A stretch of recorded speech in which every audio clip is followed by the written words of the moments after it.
Rahul Gandhi series में हमने आपको पहले अंश में बताया था कि राहुल गांधी अभी तक कोर्ट क्यों नहीं जा रहे। वहीं अब हम आपको बताएंगे कि राहुल गांधी के पास अभी क्या क्या उपाय बचे हैं। माना जा रहा है कि कांग्रेस इस मामले में अब दो तरह से लड़ाई को आगे बढ़ा सकती है, एक कानूनी और दूसरी राजनीतिक।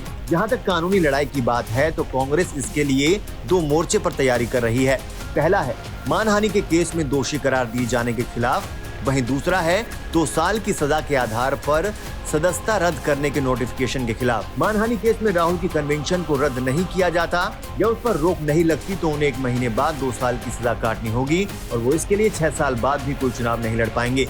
अगर ऐसा हुआ तो राहुल के चुनावी राजनीतिक करियर में 8 साल का ब्रेक लग जाएगा।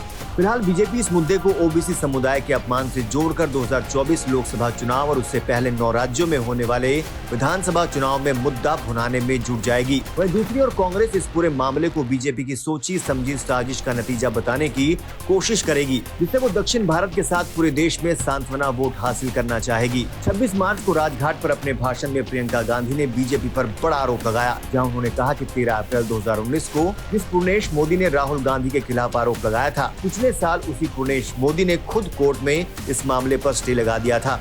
इसके बाद 1 साल तक इस केस पर स्टे लगा रहा। अब 8 फरवरी को जब राहुल गांधी ने सदन में अडानी के खिलाफ भाषण दिया, इसके एक हफ्ते बाद पूर्णेश मोदी इस केस को खुलवाने के लिए वापस कोर्ट गए। शख्स की मांग पर केस से स्टे हटा दिया जाता है और राहुल गांधी को 2 साल की सजा दी जाती है।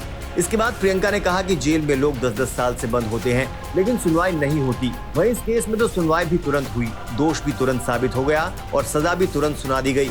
फैसले के अगले दिन ही लोकसभा सचिवालय ने संसद सदस्यता भी खत्म कर दी। बहरहाल राहुल गांधी की संसदीय सदस्यता रद्द होने में आगामी चुनाव के लिए विपक्ष को एक बड़ा मुद्दा दे दिया है। अब देखना ये होगा कि विपक्ष इस मुद्दे को कैसे जनता के बीच भुनाता है। वहीं दूसरी ओर देखना होगा कि बीजेपी इस मुद्दों का क्या काउंटर निकालती है। आप देख रहे हैं सौगंध टीवी, सौगंध वतन की।